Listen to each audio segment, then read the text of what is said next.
Hi, my name is Owen Dickie. I'm a councillor for the District of Lake Country.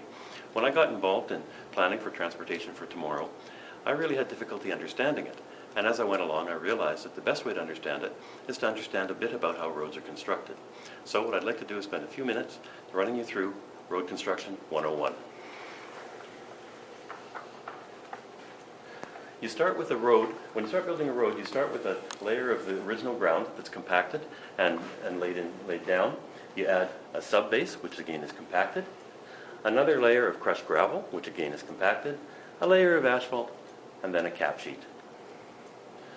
As you can see by these two drawings, one is a residential road and the other is a major road. Residential road is designed for light traffic, just like the road on your street. Or a major road would be much more like a highway. Each of those roads have both of the components, but the only difference is that one is thinner than the other.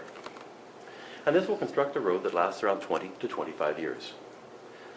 As you can see by this road network age chart, the majority of the roads in Lake Country were built between 1970 and 1990.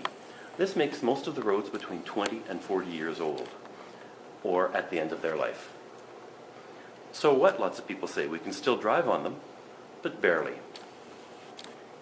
What happens as a road ages is the asphalt cracks and water begins to get into the base. Adding an extra layer of asphalt can extend the life of the road for a while.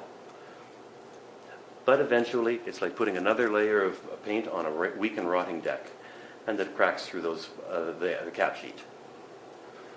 Also what happens is that most roads were not built to standard, and whole parts of the road may be missing, such as the subbase or the crushed gravel. What this leaves you with is a road that looks like this, where the cap sheet is starting to dissolve or crack through, reflecting what's below it. Or on this slide, a road that has so much water running through the base that it's actually running out the cracks in the road. Or here, where in the middle of the road is cracking and dissolving. And in this area, the road has been patched, and the patches have been patched, and now the patches are falling apart. In Lake Country, we have more than 200 kilometers of paved road. 60 kilometers plus are at the end of their life. And Lake Country is changing. We have more traffic, speeds are increasing. People want to bicycle, walk, and there are conflicts between all of these various uses. So what do? Transportation for Tomorrow. Transportation for Tomorrow is a 20-year overall community plan where current and future plan developments have been considered.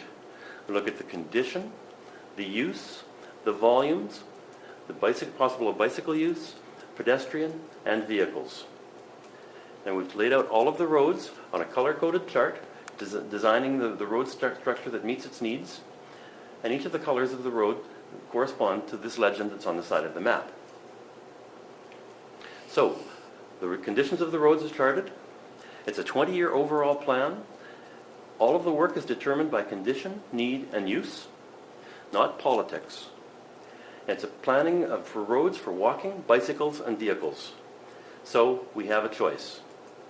A comprehensive plan for maintenance, renewal, and improvement,